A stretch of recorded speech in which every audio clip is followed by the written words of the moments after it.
You've reached the Union and Metro Street podcast, where we discuss the San Diego music scene of the late 80s and all of the 90s. From the shows we worked and the shows we played at Soma Live. Here we go. Hello, I'm Monica Sierras of Dodgeball. And I'm Colin Smith. That was the guitars in Dodgeball, and I was also the drummer in Cockroach. Welcome, guys. Yes. Hello, hello. Hey, guys. So, How's it going? how you doing? Doing good. Just kind of tripping out on this whole thing. You know what I mean? Yeah. Yeah, it's been a long time, eh? Yeah, you're accessing files that you haven't, I remember having different memories, but then really thinking about it, you're going to places you haven't, sights and sounds and people you haven't thought of in a long time. And, just seeing his face, like, I'm like, who's this guy? But then seeing his face, I'm like a face guy, facial recognition. And just seeing people just takes me back to a lot of stuff. Oh, yeah. Yeah. For me, it's just not only the idea of like talking about the old stories to jog the memory, but just, again, seeing people, it's kind of like, oh crap, we're all getting older, but yeah. Wow. I was saying it's like the high school reunion. I didn't go to my high school reunion, but seeing everybody, that it was kind of like punk rock high school for everybody over there. Yeah. Well, we were talking about on the way down driving that Dodgeball to us was like rock and roll high school. Just paying our dues, learning everything, just getting it, you know what I mean? Yeah. Doing little tours. It was kind of like, because we didn't have college years. I mean, we did a couple years of community college, but, touring and doing all that stuff was like kind of like our college experience. Just happened to be, with instruments and traveling around a little van and then doing some local shows. Yeah. You know what I mean?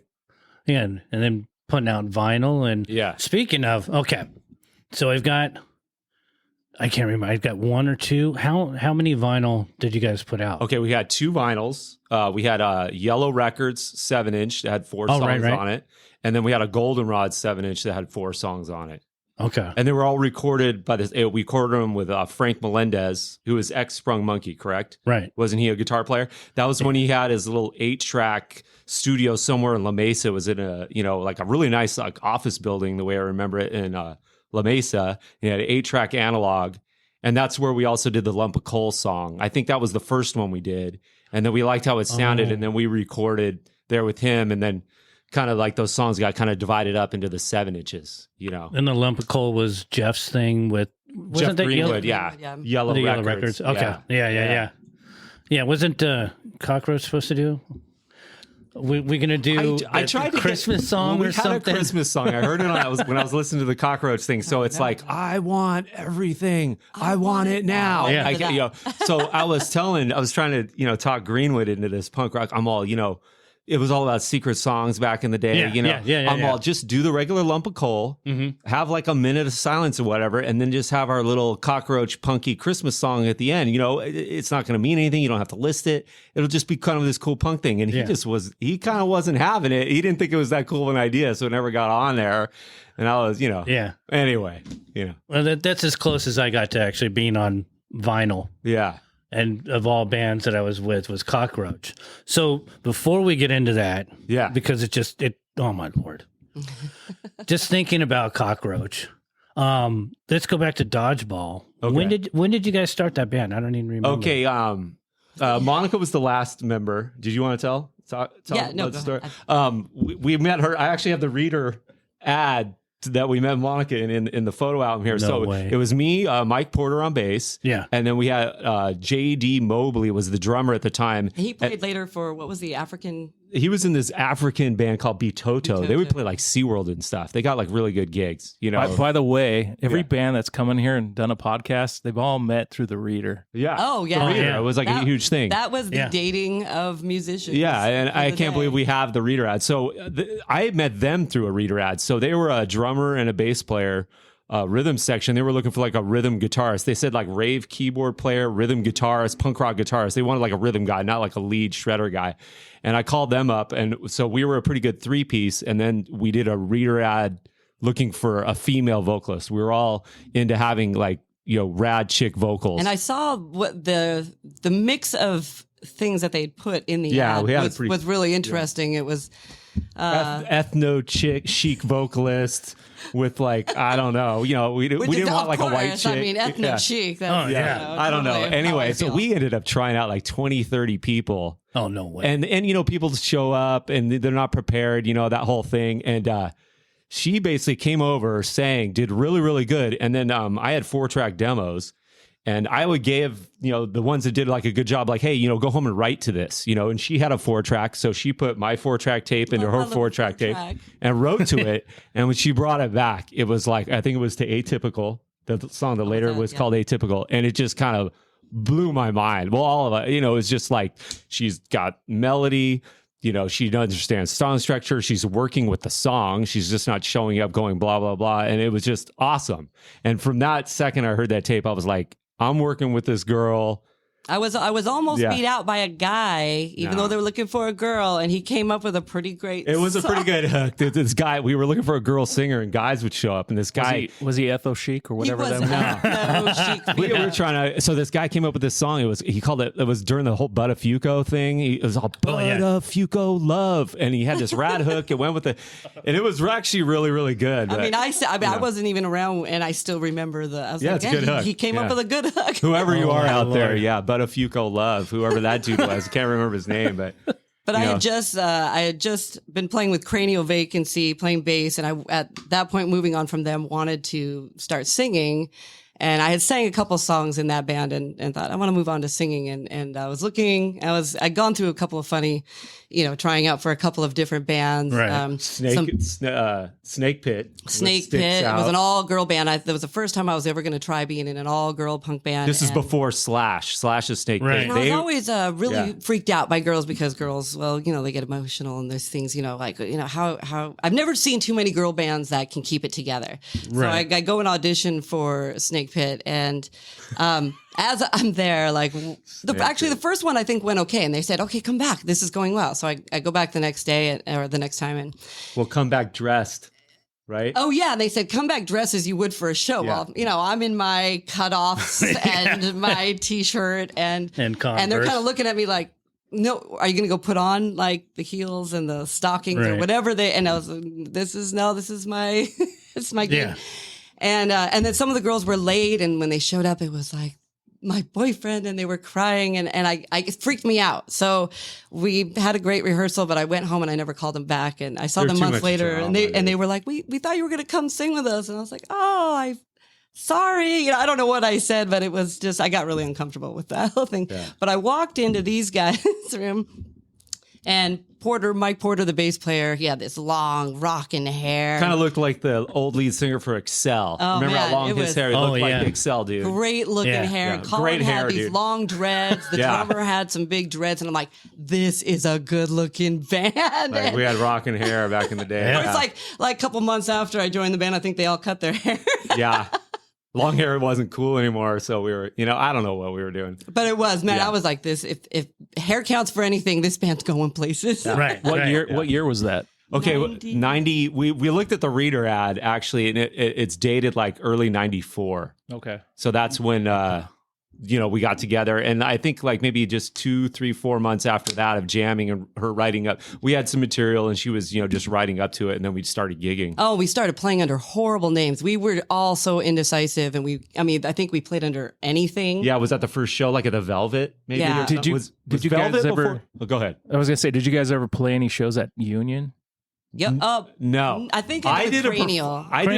Cranial played. Yeah, I remember. You guys I was a performance artist with this like industrial band called Steam Machine or Sweat Engine. See that we were kind of like a joke sweat engine band. But anyway, okay. I was like we're gonna get into that later because that goes into that. But I never played an instrument. Early Soma stuff. Oh man, at Union, lots of memories there. Yeah. And now before I played there, I remember being in high school and going there when it was a goth club. Yeah. And I was like the biggest dork. Like I loved all these scene things, but I hated shopping. I never bothered to dress for a scene or anything. Right. So I was always just like the dorkiest person, but I'd just be like, I love this goth stuff, and it was rad. I was really into the industrial thing because I was into metal. So when the whole crossover, and then into the metal punk crossover thing, DRI. Mm-hmm. So then when the whole industrial metal crossover thing was happening, I was super into that. And that was happening. Like they were playing a bunch of like kind of cool gothy stuff. And then they'd slip in like a Ministry song, like Stigmata, like every like hour or something. We'd have some fun, Because the dance floor would just kind of separate people, go in their groups, and then they would just sit there and smoke. And cloves. Because here I am walking around with a little, rocket fuel coffee. They smoked and cried. Is that what it was? Oh, pretty much, or I was because of all the smoke. Mascara running down faces. Yeah, so this would be, when I started, so it was 89. My first show there was late 89, November in 89. So in 89 into 90, and, like before we talked about, it was basically the goth club. They bring in different things to try to, do something, but it'd be upstairs, and it would be completely barren. Yeah. But we'd have remember those giant boxes that we would have to push out in the middle of the floor, and then someone would get up there and doing their dance, and then certain songs would come on, and certain groups would come out, and the smoke sort of dissipates, and they all it was it was fucking rad. And I was into goth girls. I thought they were so cute, and they were just not into what I had going on at all. They weren't into I wasn't sad enough. I mean, they were just like in the corner, just all depressed. And I'm like, I'm just such a happy, kind of spazzy dude, like kind of like a surfer kind of punky dude. You want a vampire. Yeah. And I'm like, man, I am so into these girls, man, but they are just not in. I was just always so bummed about it because they were just so cute, man. Do you remember Vivian? The little 5'2", buzz cut. Eventually she ended up riding a little motorcycle. I don't know. Well, she and I started a band with the light guy and the DJ, Jason, and oh God, I can't remember his name. Tribe of Fallen Dreams, but we were like a goth industrial sort of thing.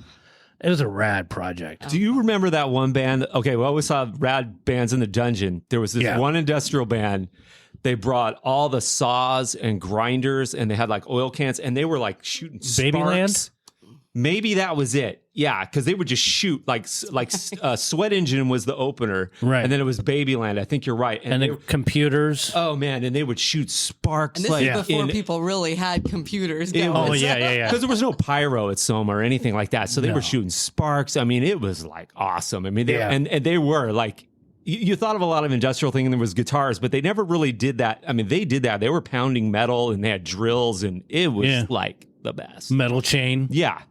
And really good at it. It wasn't just noise. Like, they were awesome. But, I mean, I saw Jello down there one time.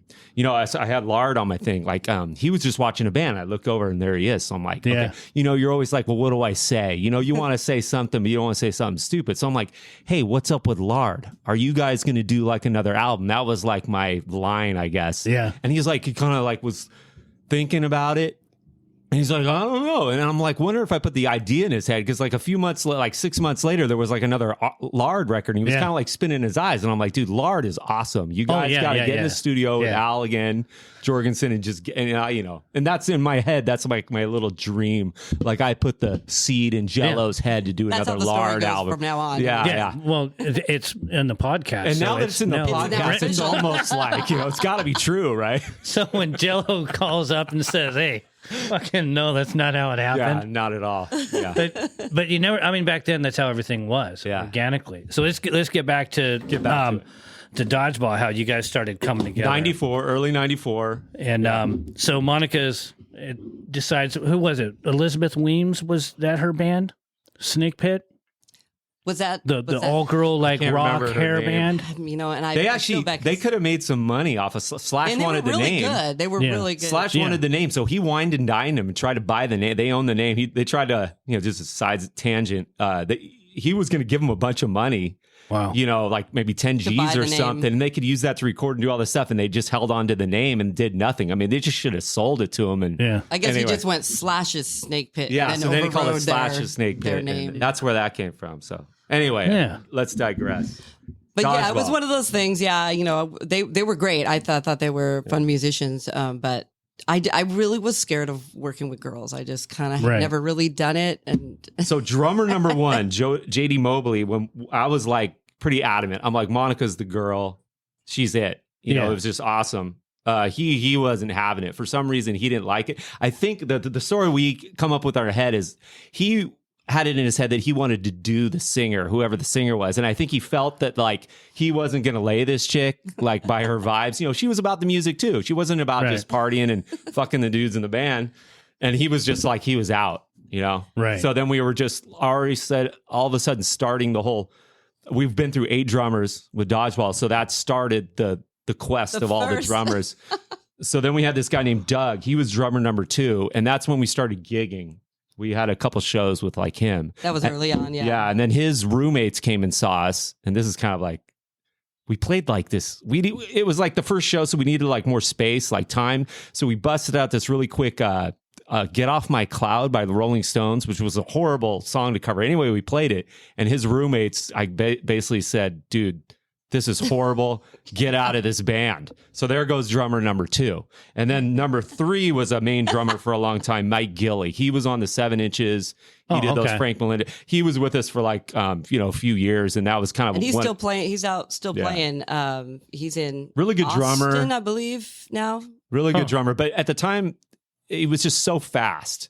I thought like our songs were upbeat, but he played them so fast they lost like a lot of feel, and I think that at the time everybody was trying to go just so fast and everything, and I never wanted to say, like, people would try to say that we were punk, and we weren't punk. We were definitely more in what we call it power pop. That's what it was just like I mean, we were like the poppiest thing, but just fast, it's so fast. Yeah. So I'm trying to think. That's probably when like the Neighbors. Trying to think of what other bands, because there was that that whole movement of speeding everything up as a way of compensating. Face to Face was, probably in that whole timeline. Yeah. When Dookie came out, and everything was just all about all that stuff. Yeah, it was Dookie, and then the Face to Face thing was like, still real. Remember that was just huge. Yeah, all that stuff. So it's like. And then everybody just said, because she was a girl singer, that like, oh, you sound like Gwen. Oh, it's all, and it's like she had, I mean, it was a cool compliment, but she didn't sound or sing anything like Gwen Stefani. Nothing against her. She's awesome and had her whole thing, but that's all we ever got. Oh God, you're like Gwen. We travel around in Arizona and oh, you're like Gwen. Oh my, and we're like, oh, cool, thanks. But like, I don't hear that at all. No, and your guys' sound was nothing like No Doubt either. Yeah. Well, they didn't really say that, but yeah, definitely not. Yeah, weren't any kind of funky. We were. There was when did you guys first play Metro? Since you guys formed, basically you guys formed in 94. Probably right about the time that it went over there. Yeah. Just about the time that it turned over is when... Yeah, because that was the time you guys formed, so that's when Metro opened up, was 94. So. Yeah, we did some side stages, we did pretty good. It's kind of a cloudy time as far as like, I mean, it was relentless. There was show after show. I mean, whether if either we were playing one or we were going to see somebody, it's like you were there every weekend. Getting a drummer in shape, which was always like the one step forward, 2 steps back. We got a show, let's try some people out, let's get them in practice. That was always very stressful. Yeah. And then the sets were so quick, it's like 25 minutes. Oh, we were just talking to someone about that, and he doesn't come from this kind of scene at all. And he's going, how did you guys have 3 to 5 bands a night? How would that even work? Like 6 bands. It's 6. Yeah. and he's like, so did you all share a drum kit? It's like, no, it was. And we were always really cool. That whole thing that like people would kind of like juke like the set, like, my bass player's got to go to this, so can we have like this slot? Can we, or can we borrow your gear? Yeah, and we were always just like, we never stood up for ourselves, so we were always just like, okay, and we'd always take like the worst, the other spot that wasn't like as good. Like we didn't stick up for ourselves at all. We were really bad at that. But you know what was fine though? You guys had your following, so it wasn't, people were there to see you most of the time. Monica was one of the few female, leads that in that scene. Was there another one? Was there anything? The only other band I can think of that had a female singer that was local was probably the Fabulous Rudies. Wow. And they were a ska band. Remember, what was her name from Bim Scala Bim? That was a little bit earlier, but she was doing stuff that whole time too. But did they play Metro? I don't think so. Yeah, that's a good question. I don't know. As far as, the bar scene would be more, but is the presence and what you guys brought to the game, it was definitely, it stood out. I mean, it still thanks. Stands out because the music and then the presence of the band. Cool. And then even their merch that you guys made. Oh, yeah. I definitely wrote that down that I want to talk about that. Yeah. Nobody else did that. Well, we tried to set ourselves apart with the merch. Well, another thing, just to back up on the singing thing, when we tried her out, is she didn't sing like a girl. She sang like a punk rock dude with harmony and melody. I mean, that's what kind of stuck out with me with her. It's like, dude, this chicken like belted out. Well, she's not la da da. It's like, and this was what was fun for me too, is because growing up when I was younger, I kind of did the whole classical background. Like, I was in choirs. I was in competitions where you were in front of a judge and you got judged according to the music that was written. Did you do the crescendos where they were?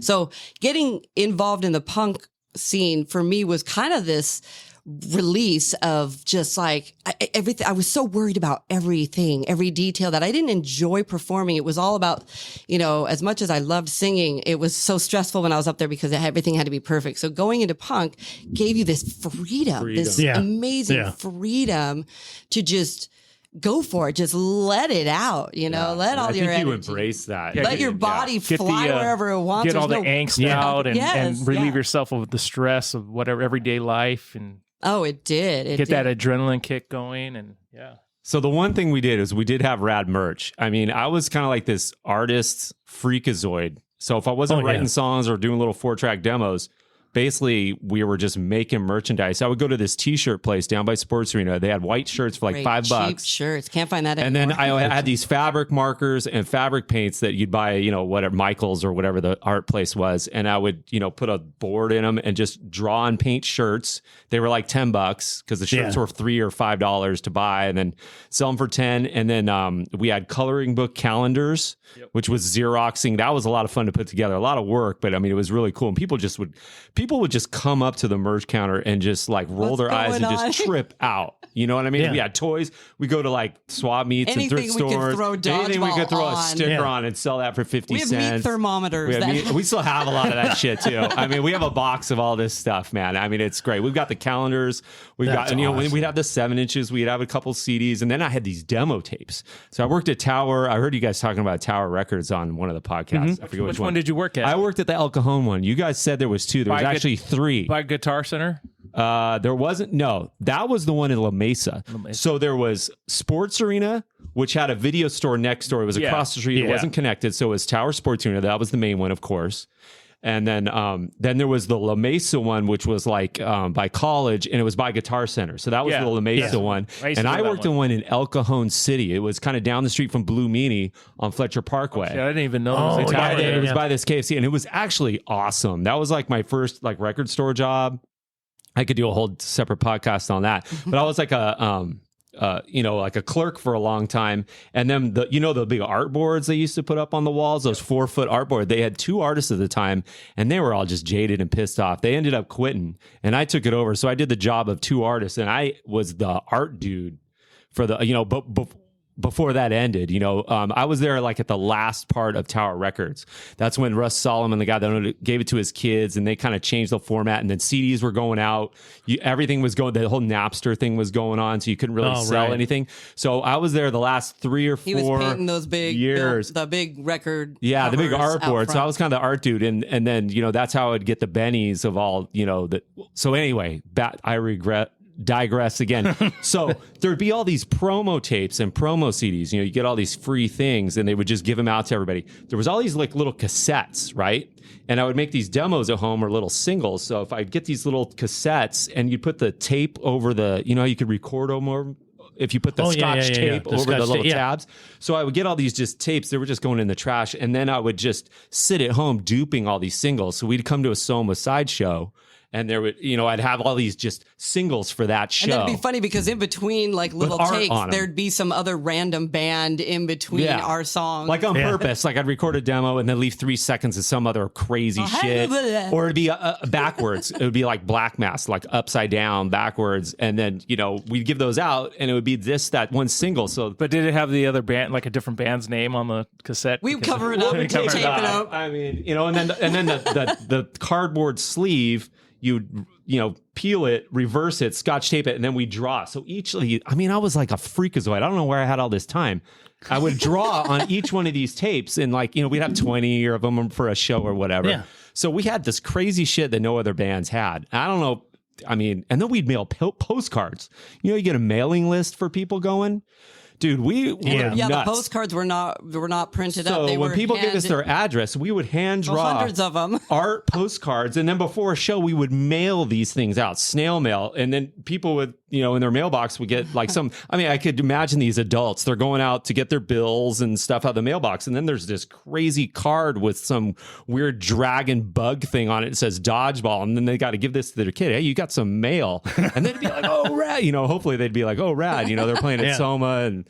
I don't know what we were thinking, and we even had, at some point, it worked. There were even some of the kids from Soma would come over and make them with us. Yeah, wow. They would mail us a couple. We have a couple in our collection of, Simon Tam was one of the biggest Dodgeball fans. He's in this band Slant now. Slants, yeah. He does really good. The Slants? The Slants, The Slants. And so we have a couple fan postcards, art ones that people mail us, and we have those in a scrapbook and stuff. And wow. Yeah, just nutsy stuff. Because back in the day, that was one of the things. Trying to remember what band I had heard from originally, but maybe it was Gangbusters or someone, but someone had brought up, they had a mailing list. So I used to, promote people, hey, just make a mailing list. Because back then, that's how you did it. Yeah. You didn't have a podcast, a radio show, Instagram, TikTok. Yeah. And it worked. Yeah. It's those personal touches that I appreciated being a fan of music, and then just made my life easier because I can only reach so many people, and our flyers were it became so generic. It's just like, all right, which color is it? Right. Great. All right, I got to put up the green one this week. Yeah. So much work. And we all did it because it was that's what you did. You just passed out flyers and did all that stuff. Yeah. But it just showed how much passion you had for what you were doing, which made it different, which made the fan base appreciate it even more. That's the thing when people started getting more CDs and less vinyl. So then, I have to wear glasses just to read a book or look at my phone. But, you get a cover art and you're looking at all the cover art. But if something's hand drawn, you're like, oh, fuck, dude. No one else has this. That was the theory. And I think it worked with some kids, but it didn't translate into 500 or 1,000 kids coming to a show. You know what I mean? We got those same 30 to 50 kids, which was cool. And we totally appreciated it, but it never translated into big numbers with all the for the amount of effort we put into it. You know what I mean? I feel like we're still like that. We still put a lot of effort into every gig that we do, and we've got to get into planning what we're doing. That's a labor of love. Definitely isn't about the pay. We've made a living at it more. We've made a living, but at the same point, it's definitely not. We're not living in mansions. Yeah. For the amount of time we put into everything, it's still, you gotta love it, man. Oh yeah, or absolutely, or you gotta quit, and we just don't know how to quit. Yeah, So I'm the same way, but with everything that I'm doing. But then again, if you said you had crossed over and you made all that, you got Blink 182 recognition. Yeah. Then you're not doing any of that stuff. And then your original fans are going, well, what happened? What the plan was, I actually kind of thought about that. We would have real shirts, if we were on the road. We'd have your $20 black shirt with printing on it. And then if I was in the road on a bus or in a van, I could make one or two kind of special nice shirts. Yeah. And those could have been oh, hey, I saw you, if some kid's up at the bus or the van, hey, I saw you in the front. Oh, dude, you're into this. Here's the shirt, So I did have a plan of how to do it even later, if, and it just never got to that point. But that would have been rad to be able to pass out a rad handmade shirt by the guitar player to some rad fan and just be here. Yeah. And then, so that was, How big did... I want to get back to the list of the drummers here, but how big did you guys actually get? Other than playing big, we got huge. Dude, we were really big in El Paso for 2 minutes, dude. I gotta tell you, man, this one show in El Paso ruled in England, but no. Japan never got to Japan, man. Big in Japan. What are the biggest shows that you were doing? Some of the touring that we did, and we got on some great nights. That's all I can say is I have to say. So we booked our tours on Book Your Own Fucking Life. Yeah. And which was the quintessential way to do it yourself touring. And we met so many amazing people. There's still some people we keep in contact with.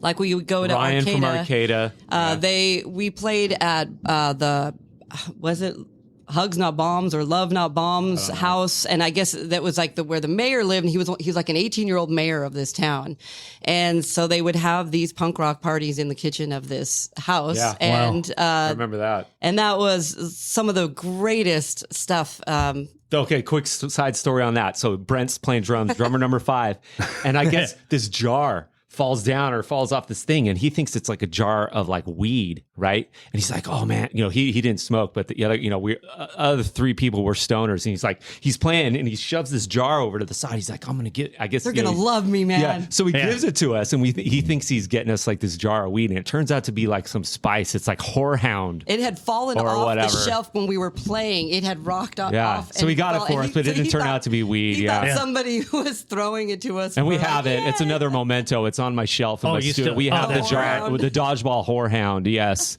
and it was a good try, Brent. Hi, Brent, how you doing? Drummer number 5 and 7.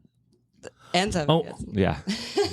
Yeah. Okay, well, who's number 6 then? Okay, so we were talking about Mike Gilly, number 3, and then we had this kid named Josh Mader. He lived in Spring Valley somewhere. He was a young kid. He was younger than us. We were about he to was go on one tour, and we just knew we needed somebody, and he kind of jumped in just for the tour. And he had young and energy, and it just didn't work out, but it worked out for the tour to keep going. It's hard to cancel a tour, even though they're small little tours. Right. It's like you want to go. You quit your stupid job at 7-Eleven and you just got to go, right? And then we got Brent Killer, which was one of our main guys. He was on the CD, the Hooray for Everything. Most of the time. He was with us like most of the time. He hated touring, but he was the most solid drummer we had. For it because because he was in Beer Goggles. Was that the main band he was in before? I think so. Beer Goggles with Lenny, maybe. Local band? You would know. Yeah, local guy. Oh, okay. I remember them.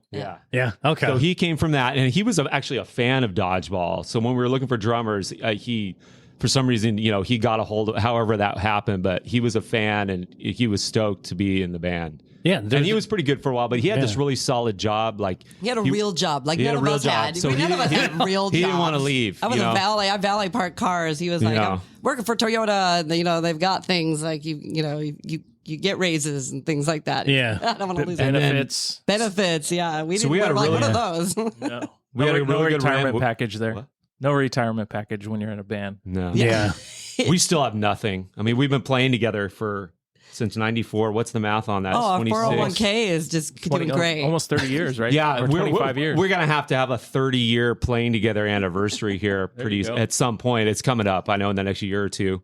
So we had a really good run with Brent for, 2-3 years, the main part. And then his work said, no, you can't tour anymore if you want to keep your job. And the tours were like, $50, gas money, cheese pizza. I mean, it was very unglamorous. I mean, it was fun as shit. But I mean, for somebody who has a real job and only 2 weeks vacation time, it just, he was like, I ain't doing this anymore. And he's out. So then we had the infamous DDA Suarez for a little bit. Yes. Yeah.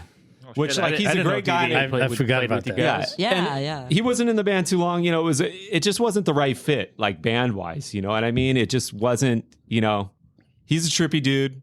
We've got our personalities, and it was cool for a little bit, but it just wasn't jiving. So I don't know how long that lasted. It wasn't too long. And he was from Sub Society. And back in the day, I remember Furious seeing 4. when I was a little Furious kid. 4, that's right. Yeah. So then. Yeah, and then I don't know why we got Brent back. We got Brent back in the band for a little while longer. I don't know. He just missed it. But then the same issues came up, about touring and just stuff. Right. And then we had this other guy for a while. The last drummer we had, number 8, was this guy named Mike Owen. And I forget what band he was in, but he lived down the beach. He was a guy from Texas. He was a really nice guy. Really nice guy, but he was on our last tour, the one where we broke. That was unfortunate for him. I mean, as far as all of us, but we were heading out on a tour, and we had done the South a few times, and we were heading over to like Cincinnati. We were going to get to the Great Lakes, like areas we've never been to before. We were really looking forward to it, and it was just one of those things where I think we were a little low on morale, and we broke down in Vegas. And, breaking down in Vegas is never a good thing. And then while we broke down, so me and Colin, because we don't, we have like $20 to our name. So we just walked the whole night down the strip. And day. And our bass player he had the flu, so he had like a fever. So he's just in the van waiting for them to find a part to fix our car. And we got ripped off. And they ended up finding like another van in the parking lot where they're like, we'll just take a piece off. You know that hill that leaves Vegas, like going out, you know, it's like, up. So they put the wrong thing in. So, you know, we pay the $600-800 that our booking agent, like, you know, wired us or something. Yeah. And then, we're driving off that hill. We get like maybe 30 miles up the road. And then, dun, dun. You know, so he just totally screwed us. So I had to call my dad in San Diego, who had this big like motorhome. I'm like, Dad, I'm in Vegas. I got the band. We need to get rescued. And, you know, another half a day later, he was there. You know, rest in peace, Garth Smith. Thanks, buddy. I think we just kind of hit that point where like, you know, man, we've been trying this so long. Maybe it's just time. Yeah, it felt like, you know, it was just kind of, you know, it was just kind of over. So what year was that? 99? 99. Wow. 99, I think. Yeah. I'm kind of foggy on the year on that. Yeah, I think that was. But, you know, then there was other issues too. There was, you know, I was kind of into the singer. I said, I don't date guys I'm in a band with. Right. You know, that's like a whole nother story, you know, a whole nother thing, you know. I mean, that was kind of building up for years. I was just like, you know, she's my bandmate and everything. And then near the end, when the band wasn't like going up anyway, I plateaued, and then it wasn't, you know, rising anymore. It was just kind of slowly trickling down. I was just like, you know, maybe this band thing should end and I should, I don't know, man. You know what? I don't know. It was still a while. It was still, yeah. Yeah, I don't know. I don't know how to word that. But when you fight the love, it messes with your soul, right? So, you know, so when the band broke up, we, you know. So how long you guys been married? In March, trip out on this number. In March, it'll be our 18-year wedding anniversary. Congrats. Wow. Yeah. March 20th. That's funny because Pat Kim, who was just here, him and his wife have been married 18 years. Oh, cool. There you well, go. we're about the right time. So waited a little bit. We're in our 30s. Yeah. You know. We were together for about 6 years before we got married. So we were together like a long time. We've, you know, we knew each other really well. You were together from 94. So no. The whole time of the band. Not together, but I'm saying yes, you guys knew each other from 94. Being in a band marriage. You know how it is. When you're in a band, you're married. It's family. Yeah. At one point, we were in Vegas and Porter, the three of us, we tried to actually get... We were going to go get married. We were trying to get married in Vegas to have a three-way, you know, with Porter. You know, just get the core. And they wouldn't let us do it. They wouldn't let us do it. We tried to get, you know. This isn't Utah. Yeah. So the whole time in the band, we weren't together. This is weird talking about all this shit because this is so after the band. And then we were together, you know, living in San Diego in an apartment we were together for 6 years. And then that's when we kind of moved up to Idlewild and got married. And we took a break from music for a little bit. We just were hiking. Yeah. We escaped for town. a long time. We would go down to Inkopah, which is kind of near the border, and just be caving out. We loved slept in caves, building hiked geodesic around. domes. That's cool. Yeah, really cool time. But that's the one time in our lives we weren't doing music. Yeah, and then at some point. And then the whole drummer thing came up. I'm like, okay, we're going to do music again. Are we going to try? And I had so many like drummer, like I didn't want that stress in my life again. So that's, you know, the incarnation we are now and what we've been for years is Pentagrams and Daises. Right. And that's basically where I bought a sequencer, which is like a real fancy name for a drum machine, but I can program bass lines, sound effects, bells and whistles, keyboards, horns, what you name it. I got really good at that. So I program out all the songs and I'll play guitar over it and she sings. Or now she got this rad, like she got nodes one time. Like the nodes. Her voice went out. So she bought a ukulele, learned how to play ukulele. And then I got this little ukulele bass. So we can do like mellow stuff. So on that one, it's just kind of drum. And I play bass and uke. She plays uke, I play bass. She's got a little synthesizer with a vocoder. So we've, you know, and then we can play without having a drummer. Drums are rad. Don't get me wrong. I love playing with a drummer. I wish it would work out, but not having a drummer, we can just play music all the time. Our drummer's always solid. His tempo is always the same. We just saw the fastest way for us to move forward. Yeah. And our son, we have a 12-year-old son. He could be sleeping upstairs and we can practice on little monitors and just run through the songs real quiet. Real punk rock like. Yeah. Just for where we're at in our life. Old punk rocks. Yeah. And trying to play music, it just works. Punk rockers, I should say. Yeah. I mean, however to make sure it works. I mean, my wife is learning the drums, so we'll go in there and jam. And, you know, it's just, we do it when we can. But for me, getting a band together and then trying to do it, my head starts to explode. Because the scheduling, just trying to get people, just to get and then all the talking's rapid. It's like the first 20, 30 minutes is just talking. It's just like, come on, man. You would burn out so and I'm in bed super early in the morning, and then the idea for me to play shows, it's like, okay, well, you guys go on at 9 o'clock. Are you what? Should we play a little bit of Dodgeball here? Yeah. Dodgeball. What do you got queued up there, dude? Let's see. Oh, this is Pentagrams and Daisies. Oh, I thought this was Dodgeball. Nah. This is a new song. Monica wrote it. I did the bass. Here we go. Hey, baby, did you hear the news today? Nothing but headache and heartache and away. And you can't even seem to get away. Not to mention all the single minds left to change. Baby, here's what I say. Hey, baby, save the world today. You can change it all by shaking it all away. Stand up and do the dance of joy. Let go of all that destroy. Hey, baby, save the world today. You can change it all by shaking it all away. Stand up and do the dance of joy. Let go of all that destroy. So now you wanna give it a try, but then you notice another day go by. You look around and then you wonder why. But tell you something, I don't wanna just stand here and die. Oh, baby, here's what I say. Hey, baby, save the world today. You can change it all by shaking it all away. Stand up and do the dance of joy. Let go of all that destroy. Hey, baby, save the world today. You can change it all by shaking it all away. Stand up and do the dance of joy. Let go of all that destroy. Let go of all that destroy.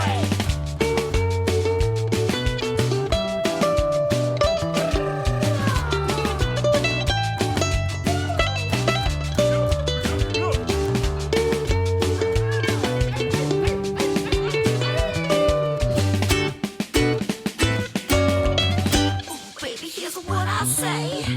Hey, baby, save the world today. You can change it all by shaking it all away. Stand up and do the dance of joy. Let go of all that destroy.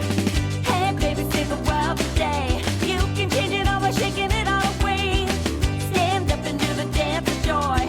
Let go of all that destroy. Let go of all that destroy. Dance to destroy. All right. So that's from Pentagrams and Daisies. Thought it was Dodgeball, but I was wrong. It's all good. Pretty close. The creative force of Dodgeball became Pentagrams and Daisies. Yeah, so that's called D-Joy. Monica she wrote it on ukulele, so chords and melody. And then I came up with the kind of the femsy, funky bass line. Having him play the bass has been a lot of fun. Yeah. Switching it up. Yeah.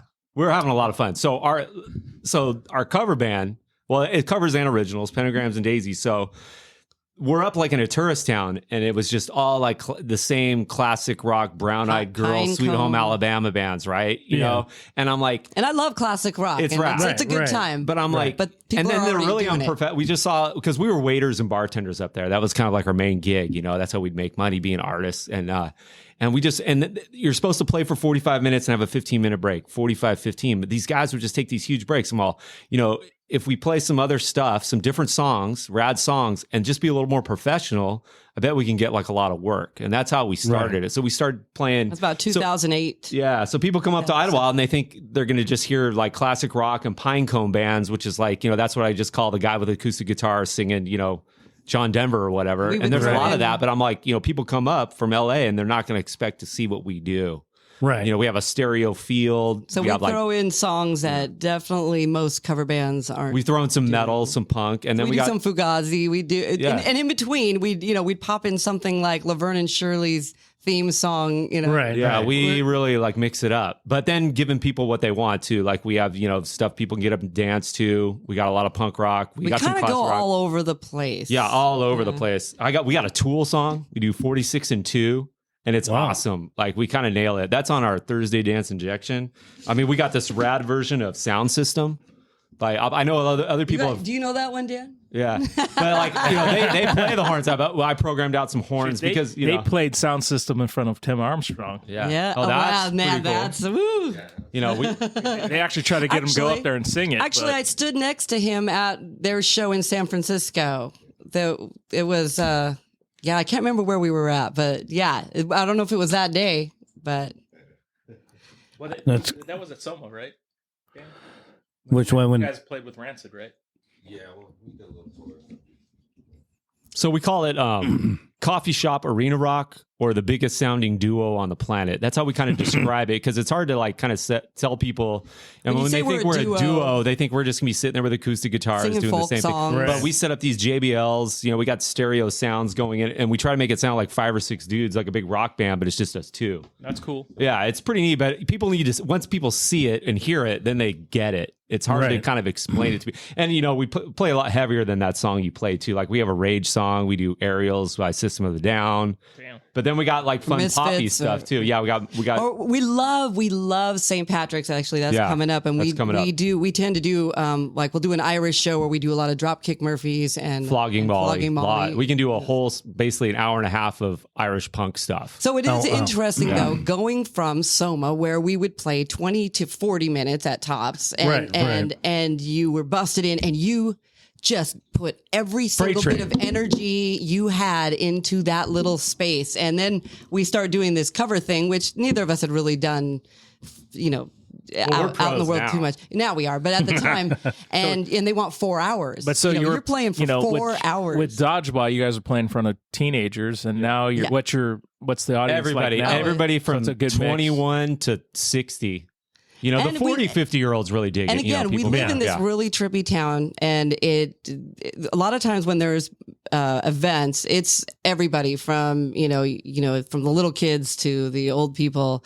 And it's fun it's fun seeing people that don't normally listen to that kind of music, and they go, I'm having fun with this. They don't know what it is, but and we have good having so much fun. Yeah, since we're not stressing on the drummer thing and everything's like, we have a really good stage presence. We feel out the crowd. We can read a crowd because we have mellow stuff too. Because sometimes when you play like a gig, the first hour, people are still having dinner at some venues. Right. So you got to be mellow. And that's when we bust out the uke bass stuff. We do some Amy Winehouse, just some like really mellow stuff. And then we'll work into the kind of the more rocky dance stuff. By the end of the night, we're like, we're throwing the Rage Against the Machine song. I wish I could play it, but we have this. Someone's got to come see us. We have this version I'm really proud of, Kashmir by Zeppelin. That's like one of our best ones. And it's got all the bells and whistles. And I got this chunky guitar line I do over it. And her vocals on it. I mean, we've been married and playing together for a long time. Brag. Dude, it's sick, dude. I wouldn't still be playing with, it's just off the hook. You got to hear, before you die, you got to hear Monica sing Kashmir, dude. When are you guys going to play the Casbah? I've been emailing Tim Mays about playing the Razzmatazz. And it's coming up because we've also talked about, because Michael Porter still works there. So he's, that's right. And I did see him over there. They were talking about there being, is it the 30-year reunion? 35th in like 2 years. And the so 35th they were saying Casbah that they had talked to him about, could we get Dodgeball back together? Well, that's what we were thinking about. We were thinking about doing a Spazboy, Dodgeball, Cockroach show. So he's got 2 drummers, I forget the guys' names, but he's got 2 solid guys that play in bands at the Casbah all the time, like real solid guys that could just jump in and be solid, and then we wouldn't have, and then we could do it. So, Porter says I gotta like get him up to speed on a couple songs, and then he's got a couple drummers, and we could just bust it. And play the stuff at a really good upbeat but reasonable tempo, and just get in the groove and rock it, and not play for 25 minutes. Maybe we could actually get 30 or 40 minutes out of somebody. What I mean? I don't know. Well, something silly that we've always wanted to do is at the Casbah they have that side room, Razzmatazz. The Razzmatazz. We used to call it the Atari room because they used to have video games back there, and I guess they call it the Razzmatazz. I don't know if Atari got mad at them or something, but anyways, I think it'd be really fun to just play some of these oddball covers during other bands and stuff. I don't know why, but that sounds like a lot of fun. In between sets. So that's what we're. So Tim Mays, if you're out there, I've been emailing you, man. Like, get back to us. It would just be so much fun. And if you just see us once, you're just going to get our thing, and it's going to work, man. It's going to be great. So should we play a little bit of this super group here? Oh yeah. Okay, can I just throw out a little disclaimer before you? Okay, so Couple. Oh, you want to play it? Yeah. Do it.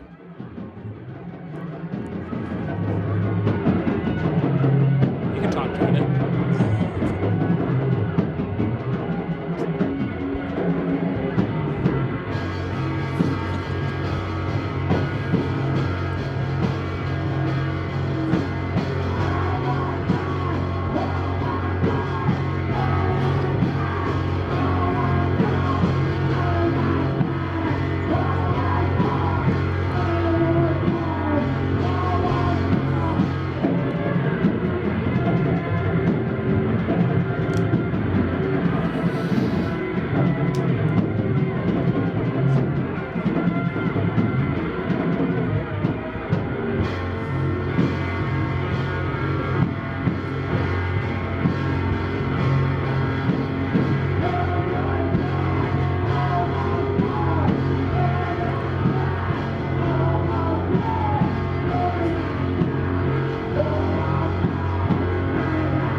Colin, are you still sitting on the kitty litter box right now? Yeah, I got it. I'm on it.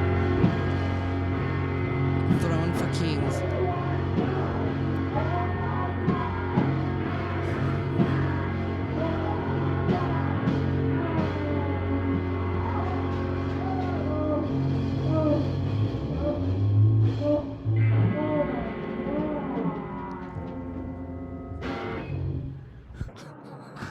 Tape's over. Rewind. Start again. Oh my god. Did you hear the beginning? At the beginning, he says something great too about It's the a art. visual thing. Yeah. It's not about the. I forget. Oh my lord. So I put Yeah, that. when I was playing that earlier, testing it, the first thing I said is, "Oh my god!" It's so much. That's just fun fun, dude. That's what. That's all that was. So okay, so explain who was in the band for that Cockroach. Who's the band members. I did vocals. Yeah, and Generally played bass. Yeah, that's what you did in Cranial. Generally, and then Jay Spaz. That's what I call him. I don't know if that's his name. He was on guitar and bass sometimes, and then I did. I guess you could call it the drums. Right. Yeah. Which I brought the kitty litter box. I'm actually sitting on it right now. I brought it. My throne.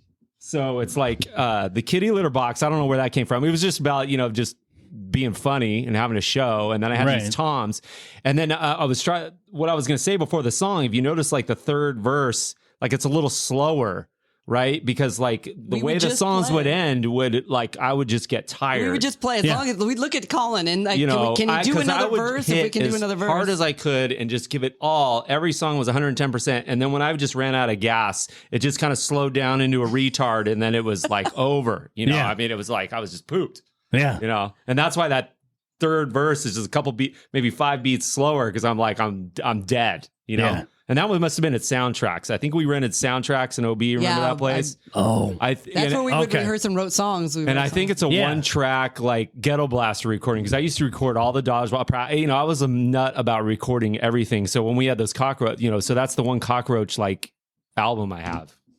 There's another album. I think Adam from Slightly Stupid, the original drummer. I think he's the one that has it.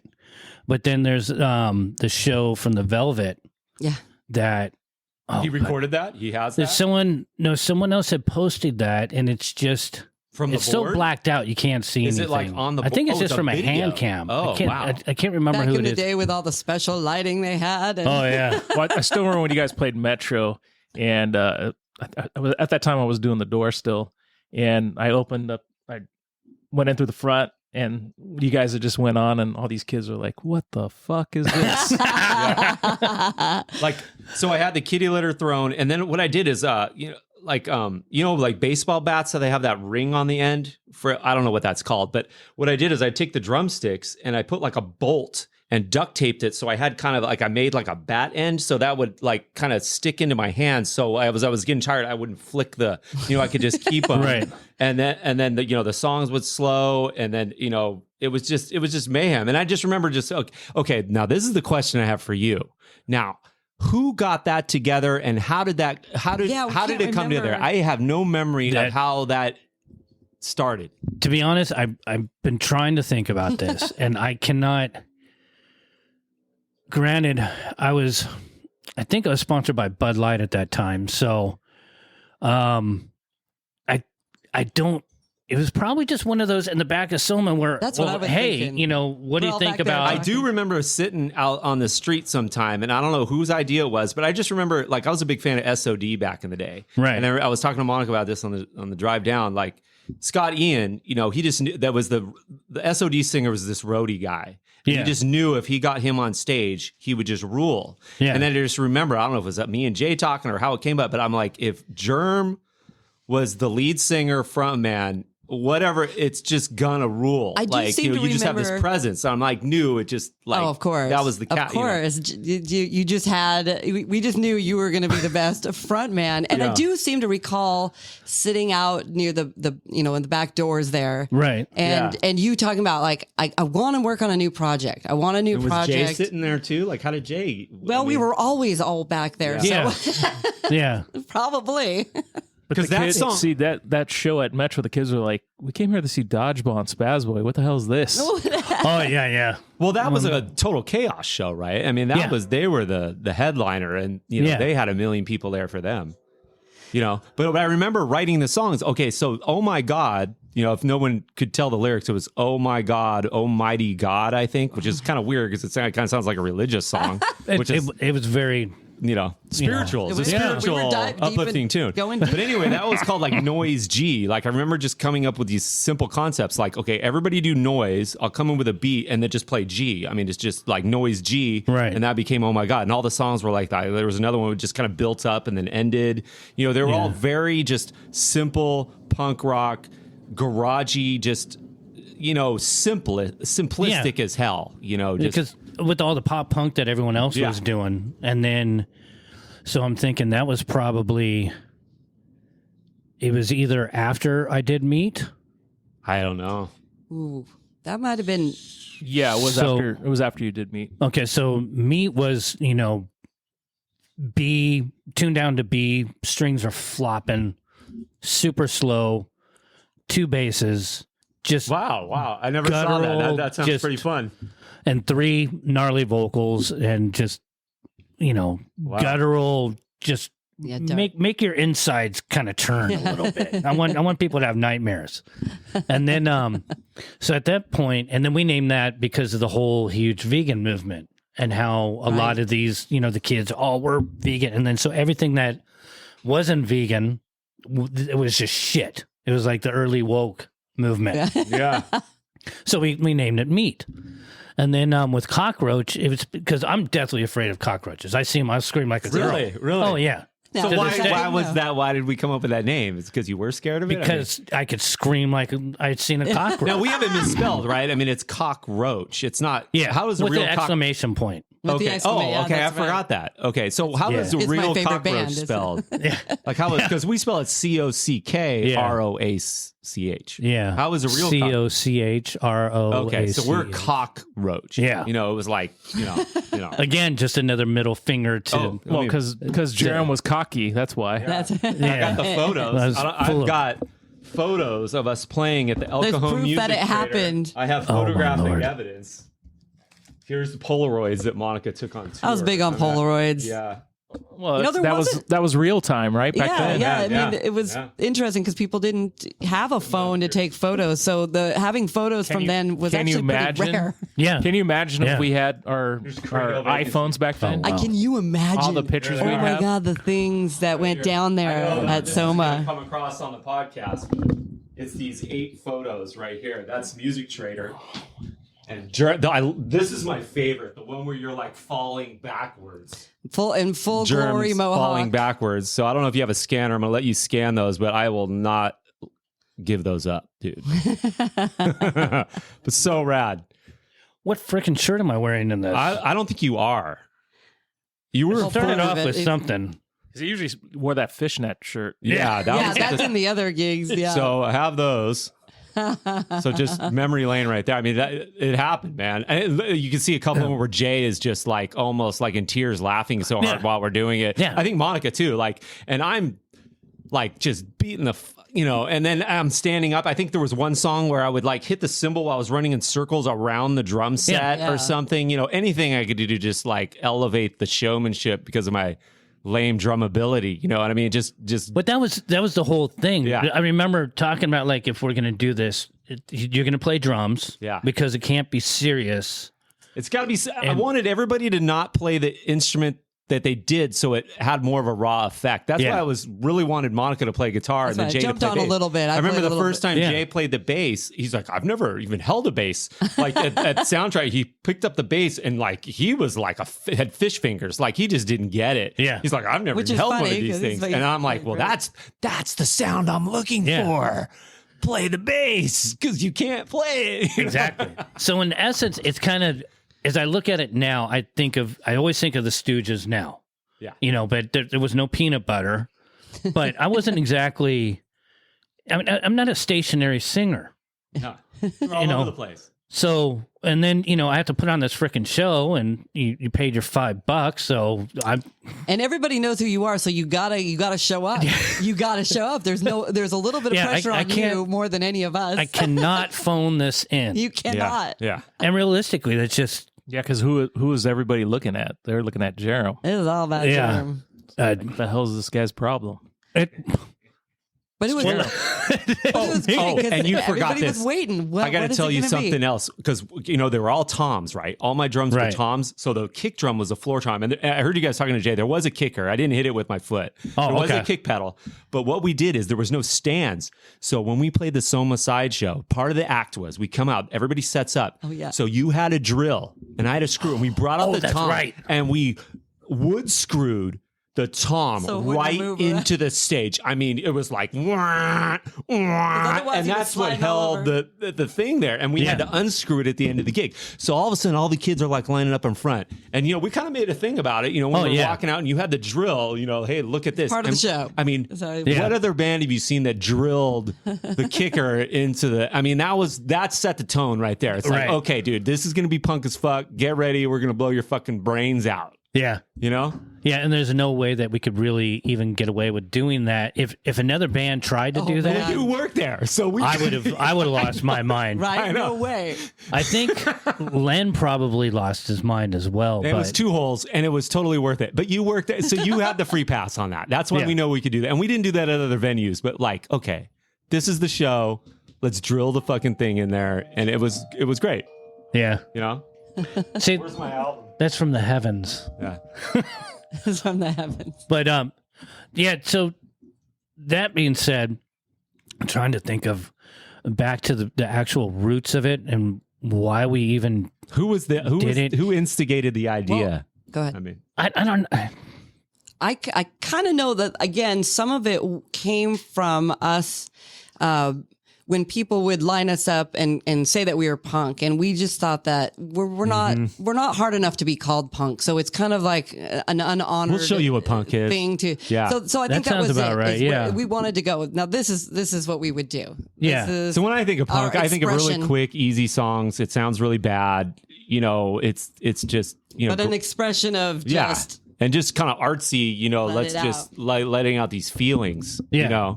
I mean, all those bands in the second coming of, the 90s scene were just rad bands. But yeah, I mean, it didn't, it wasn't like, seeing bands in a bedroom, with a mattress up against the window, Right. To me, that was punk as fuck, and that's what Cockroach was. And it was rad doing that. It was just such a release, and having fun.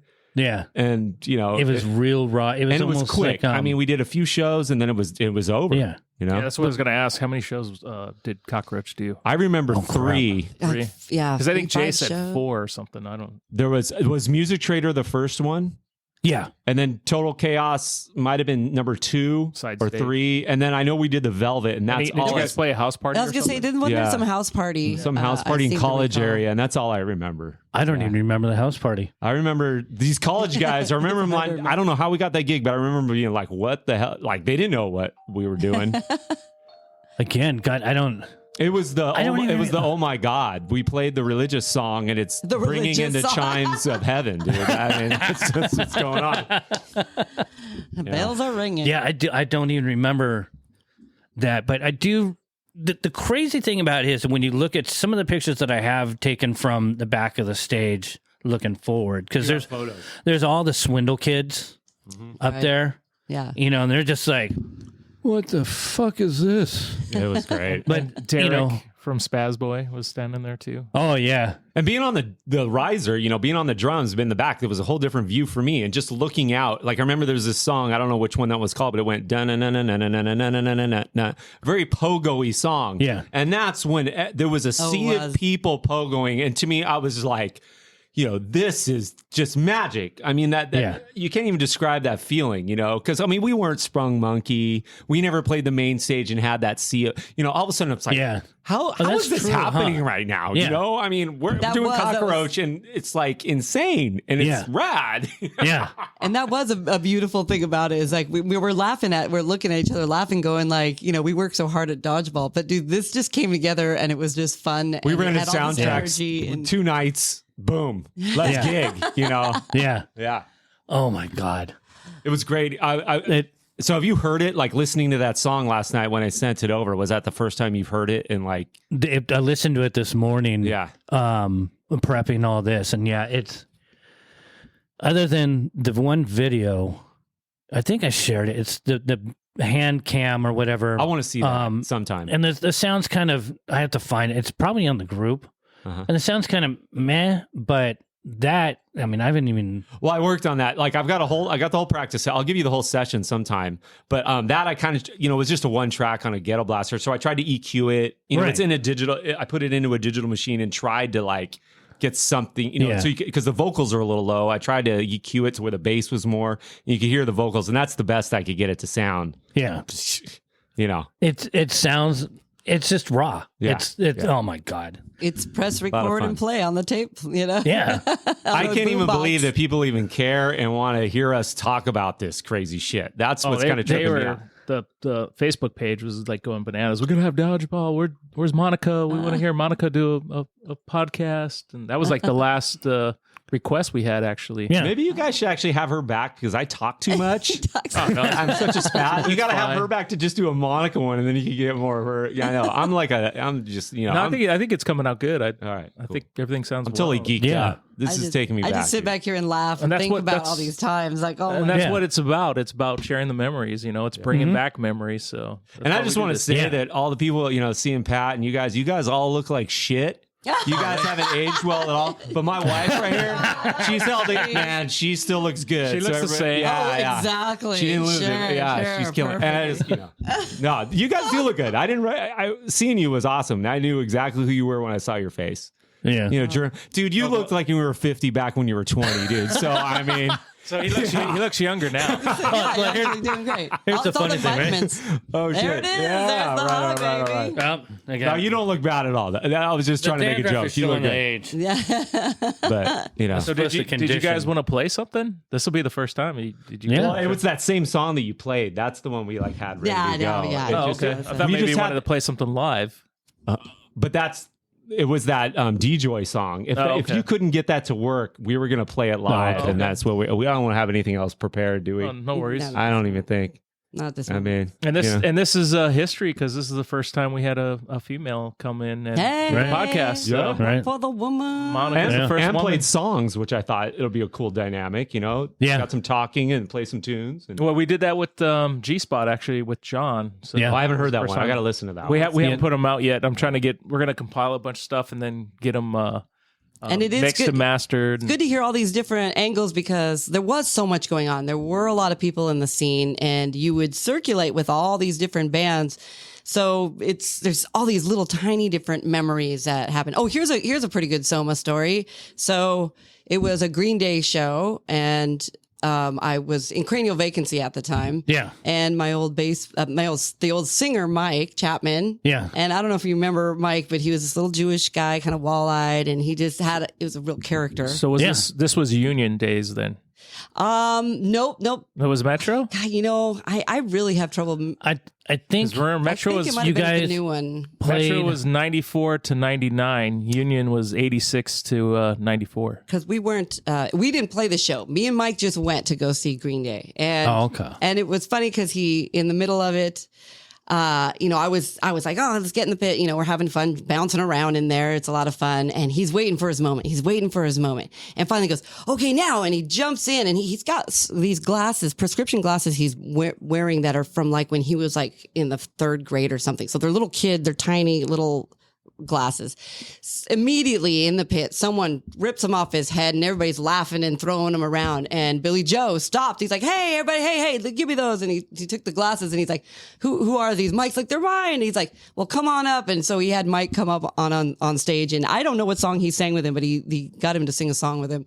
But it was one of those fun times when it was like, because I know at the beginning of the night, Mike says to me, I'm getting up on stage tonight. I'm like, who are you kidding? I mean, who are you kidding yourself? Right. Okay, whatever. And sure enough, there he was up on stage singing with Billy Joe. And that's something he'll remember for the rest of his life. Yeah. That's great. And there's always something crazy with him. Like when we played, like I'd be playing bass, he'd be shaving my legs during shows, or he'd drink a whole bottle of Scope. Or didn't he shave his eyebrows during a gig? He did. That was a little bloodier one. That was yeah. That one got a little in his head, and it's like shaving your head without like a mirror is really. You gotta have a mirror. It's really tough. You gotta have multiple mirrors. Talk about someone who would do anything for the show. I have to hand it to him. I remember him like trying to put together the image and everything together. I remember the name because I still to this day love the name. Cranial Vacancy is probably one of the greatest. It's a great name. Yeah, it is. I'm a big connoisseur of great band names, and Cranial Vacancy is up there for sure. I've named some brilliant names. Yeah. Excrements is really up there in one of the bands that I named. Well, I like our new one. This was actually supposed to be the name of our second album, Pentagrams and Daises. It was supposed to be Dodgeball, but then when the band broke up, I'm like, that's just too good. And I was like, and then the symbol and everything. Yeah. And then you want to tell about the band name. She was a little apprehensive about it. Yeah, I was a little weirded out because I had a couple people been like, pentagrams. Oh, are you saying? Yeah. And we're like, are you kidding me? I was like, no, he's pointing. I'm around. It's pentagrams and daises. It's kind of more of a yin and yang symbol for us. Anyway. So I was going back and forth on like, should it be, is it too hard? Are we not going to get gigs because people are going to trip out on the name, and stuff like that for some of the types of venues we were playing. So I'm working at a restaurant one day and Cafe Roma, Idlewild. In Idlewild. And Serge is there from System of a Down and he's having lunch and I'm horrible when I go to meet famous people. I am like the dorkiest dork. Like as many years as I've worked around famous people, I just am not good at going up to talk to him. So I'm waiting for my moment. Like, do I say hello? I gotta say hello. I mean, I can't let him leave without saying hello. What am I gonna do? So then he goes to the restroom after he's done eating and he goes to walk out and I'm like, hey, I love your band. I really love what you do. And like, I have a song. We play the song. We like to play aerials. And I'm like, this is the band that I'm in and we do this stuff. And he's like, oh, really? Like a girl sings aerial. What's the name of your band? I'm all Pentagrams and Daises. He's all, cool name. And I call him Colin. Okay, that's it. We're keeping the band name. We're keeping so it. Our band name has been Surge approved. Yeah. That's what we tell people. Yeah. So that was a good story. So just a tidbit, since you guys are fans of System of a Down, Damon and Shabo actually would come to Metro to watch shows. Really? Yep. Really? See, they were huge Dodgeball fans all the time. I knew it. Yeah. There you go. Before we leave, I don't know if this is wrapping up, but I want to tell people, okay, we got a website. So pentagramsanddaises.com, but on the website is spelled A-N-D. We usually use the little symbol. Mm-hmm. So pentagrams, the symbol and then daisies, but on the website it's pentagramsanddaises.com, and we have like a little sound bite on there. Monica edited together this cool thing. There's the chimes.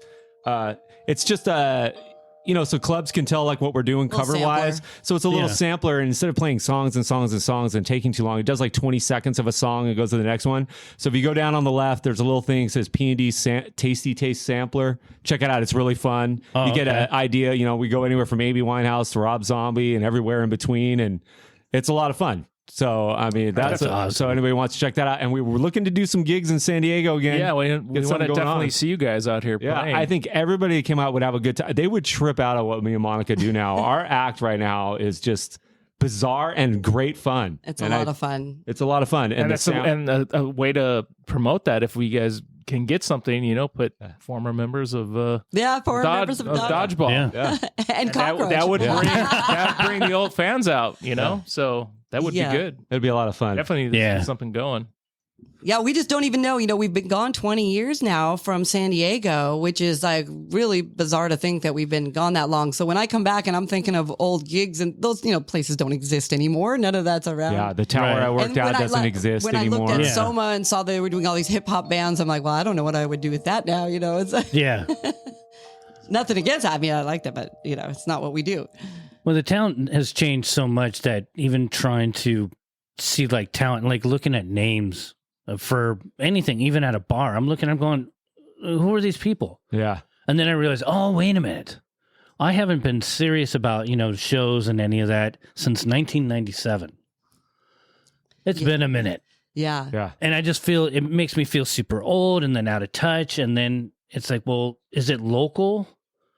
And then my mind just starts to explode trying to figure it out. Because so are you in the scene anymore at all? Are you completely retired from? Do you go to shows? I mean, where are you? I mean, when we met up a couple years ago was at the Casbah with Swindle, Agent 51, and the Classified.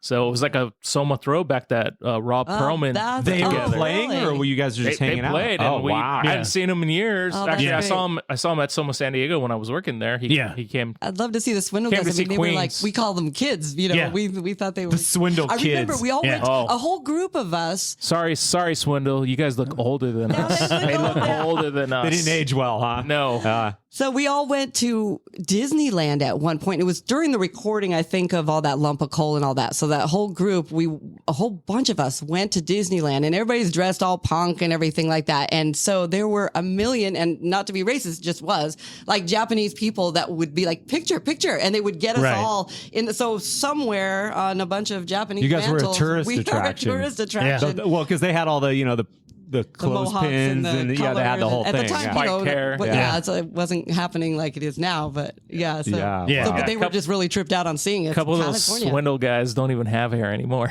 Wow. He gives us a look like, I'm going to tell you something. I miss my hair. Oh, man. Yeah. But other than that, with the podcast that we're doing, and then we have done a couple shows. I was mentoring these kids called Magnol Company, and we did a couple shows, but I was mainly, the first one we were really heavily involved. So it was just like a Soma show. I brought Sammy, the sound guy. Jerry and I ran the thing, but kind of, let the kids kind of see what it was about. And then they did another smaller show, and that I was more away from it. But I was the grown up this time. I'm pacing around the frickin' place, telling people not to drink, talking to cops, and the tables turn. And I'm talking to the cop, just thinking, oh my god, no, fuck you, just let them play. God, this is weird. Why am I doing this? And then we were hoping to do more, and I'm doing that in Germ Warfare Productions. Good name.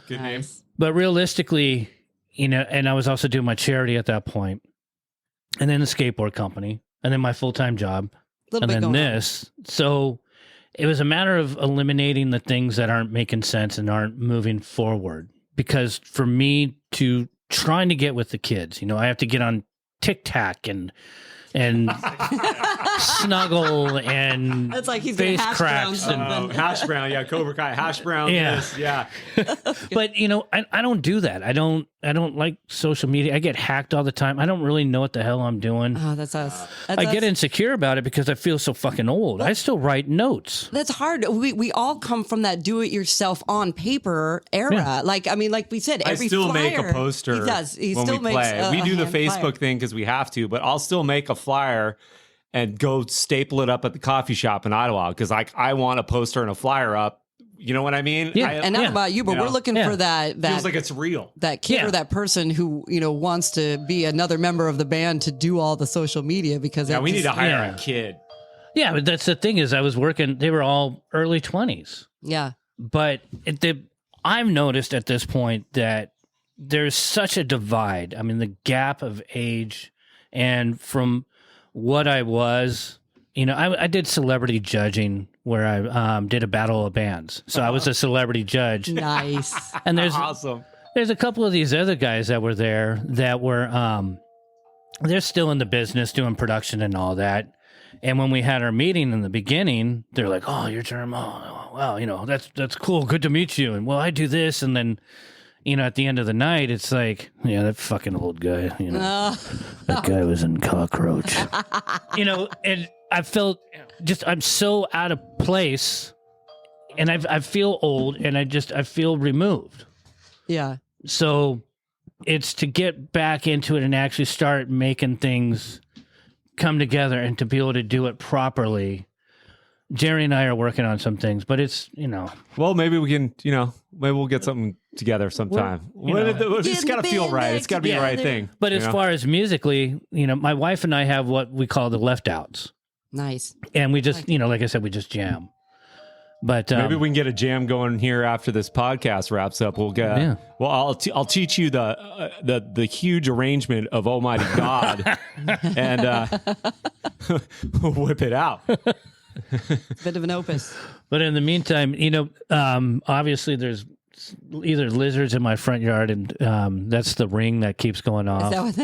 Before we leave, I got to tell you one more story, because I was listening to one of your podcasts, and I learned about how much of an Ozzy fan and Black Sabbath fan you are. Oh yeah, my dad. I got to tell you my quick. I got to tell you my quick. I met Ozzy once. Okay, so this is back in the Tower days. I was out at the El Cajon Tower. And he was doing an in-store at the Sports Arena Tower. That's where all the big in-stores were, because that was the main one. And this was the No More Tears album. This was like the big, comeback record, which is, I don't know how you feel about it, but I love that record. I think it's like great. Yeah. So it was Zakk Wylde's first, thing or whatever. And we go down there because I was doing the art things, and me and my managers went down there, and we got to meet Ozzy. But, there was a line like down the block, a couple blocks down the effing Sports Arena Boulevard, right? Yeah. So we got to meet him before he worked the whole, line of people. So, and he was hilarious. I don't know if he told this joke before, but the line in Paranoid where it's like, end your life, end your life. Yeah. He's all, in his shaky British accent, like almost falling down. He's like, "Oh, it's all a misunderstanding." He's all, "I didn't tell you to end your life. I was telling you to enjoy life. You must enjoy life." And we were just cracking up. I mean, the guy was awesome, dude. I mean, just so great, Oh, and then I wanted to get him to sign something. So, off the record back in the day, college. So I went there. All I had was tapes. I was like a tape kid. So I got this gatefold of Paranoid, it's like a vinyl, and it folds open. Yeah. And there's like a hill. It's a black and white photo. Ozzy's on one side, and then the three other dudes are on a hill. And this was when him and Tony Iommi, I guess, were feuding a little bit. So when I gave it to him to sign, before everybody, he wrote like "dickhead" really big in the gatefold, and he drew this huge arrow that right on top of Tony Iommi's head. And I still have that. It's like, and then he signed it, and it's just great, dude. Oh my God.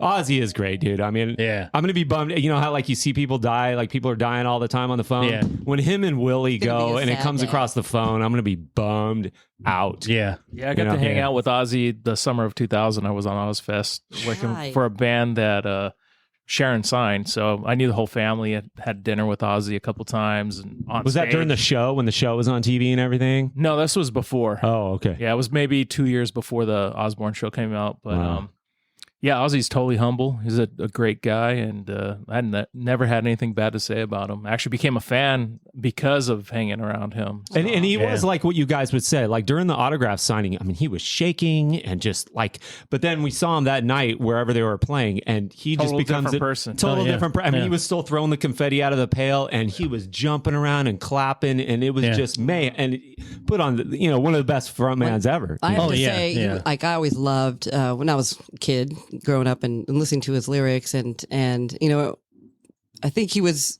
misunderstood if you didn't listen to his lyrics. And if you listen to his lyrics, like he was singing about great things. And I kind of think sometimes that it's influenced, like right now, a lot of our songs are a little more environmental. And some of that is due to Ozzy. You know, he's saying about he's saying about, the mother planet and not taking advantage of it. And that kind of stuck with me. I was really young when I would hear him do those things. And so I kind of think that's been an influence. And like I said, I think our new stuff is definitely more on the environmental. That's wake cool. up, and just reliving all these memories and going back. This has really helped my climate anxiety a lot. This has been some really good therapy for me. So you know what I mean. Thank you for that. Like today, I didn't think about the Amazon burning or anything like that. Right. So thanks, man. Yeah. No, this I'm laughing. I'm still in a good mood. Good. Yeah, I'm the same way. It's just to be able to like remember some things, but not only that, but it's the whole. You remember something, you're like, oh yeah, that's great. I'm sitting here watching TV and I'll watch some old skateboard video or whatever. I'll even pop on one of my old bands and, that's cool. But when it's with people collectively. Oh, the energy to it. And then, and that's the one thing that, a lot of these things with, I listen to a lot of talk radio, unfortunately. So sometimes by the time I get home, I'm out mowing lawns and I'm doing, I go above and beyond. I'm not just mowing lawns, but I try to do the right thing for people. Don't overcharge and blah, blah, blah, blah, blah. So by the time I get home, if I'm listening to talk radio about politics, I get home in this place, my haven, and it's like, fuck. Well, I'm going to have a fucking shot of tequila and I'll take my vitamins and fuck.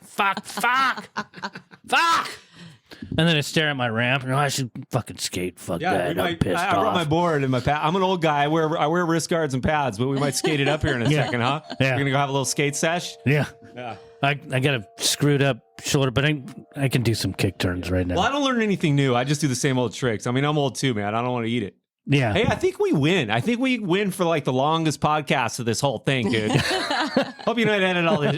We win. Woo! No, we don't edit anything out. No. There's a couple, well, we might have edited it out, like one of the doorbells in the beginning, but now on one of the previous ones, but... Gotta unplug that chime, man, wherever it's at. I don't know if it's coming across on the mic, but it's pretty funny. We all just kind of... It's the 7-Eleven coming in out of the 7-Eleven. We're doing the podcast from 7-Eleven today. Yeah. Exactly. Yeah. But it's... Want a Slurpee with that? That was my first job. My first job was that's where I went was, really? After Soma, I worked at 7-Eleven. When I was 16, that was my first job. Learned a lot about the world working at 7-Eleven. Oh, yeah. Well, that's in the Dodgeball days, I were working at 7-Eleven and we go on a tour, I could quit. You could just quit 7-Eleven, right? Yeah. So because they'll hire you right back because...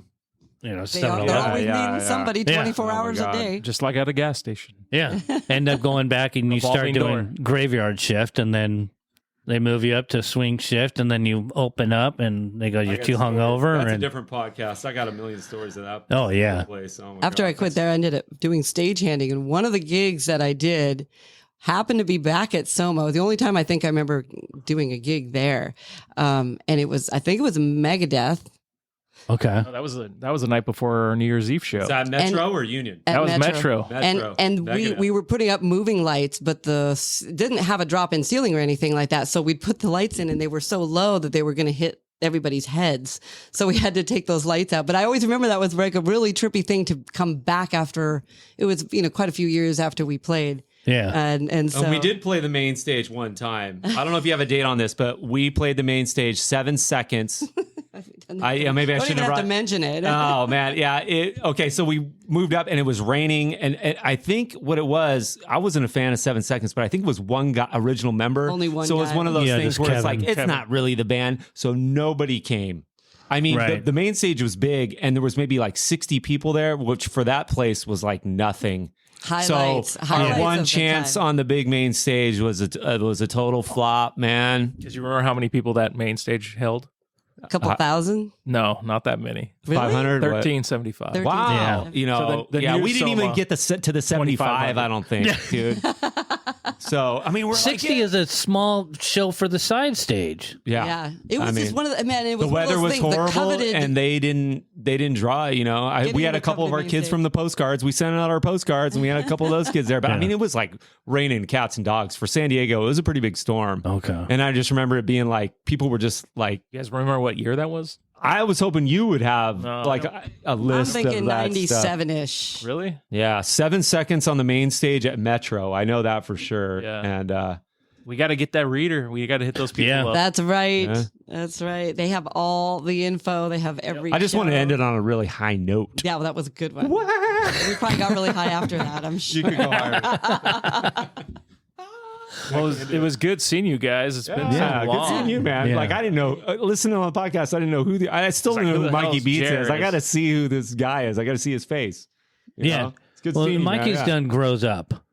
Mikey had done growed up. He was just long blonde hair. Yeah. He was there for a short period of time, but just full of freaking energy and just loved the Too scene. bad he wasn't here. It'd been nice to meet him too. But well, he's unfortunately he's not doing it with us anymore. But he's still around. We're going to drag him in at some point. I appreciate you guys getting a hold of us. Yeah, and I don't know if this would have happened if we weren't in Cockroach. I mean, Dodgeball was cool, but we had our day. They didn't request Cockroach. They requested Dodgeball. Really? Well. Man, who were these kids and where were they back in the day, man? Well, they're grown adults now. Yeah. Well, hopefully, if we get this going on some sort of reunion show, we actually get a crowd going and have like a fun show. And, Gotta you do know. it. Yeah. Well, even dropping the hints about Cockroach and things that I did on the group, the hype is there. But they wanted. I mean, I even played Dodgeball earlier. What was I doing? YouTube or something? And I was like, holy shit, because I'd forgotten. Yeah. And that's another great thing for me is to be able to listen to. It's stuff on YouTube. Dodgeball's on YouTube somewhere. I could swear that's where it was. It was just Someone's got some stuff up. like a picture. People will put like a whole album. Yeah. And it's just a picture. So you stare at the picture, and I'm staring at the picture. Is it gonna move? But listening to music going. I think that's because we were doing some research this morning. Yeah. But yeah, before the heavenly 7-Eleven doorbell comes in, Colin, Monica, thank you guys. Yeah, thank you, man. so We had much. such So a great good to see fun you guys. thinking about coming here and just thinking about everything. Good old memories, man. Just a lot of good fun. times. Yeah. So we'll have a lot to rule. talk about on the drive home, From the hallowed halls of Soma. Yeah. All That's right, amazing. Colin and Monica. Ow! Thank you.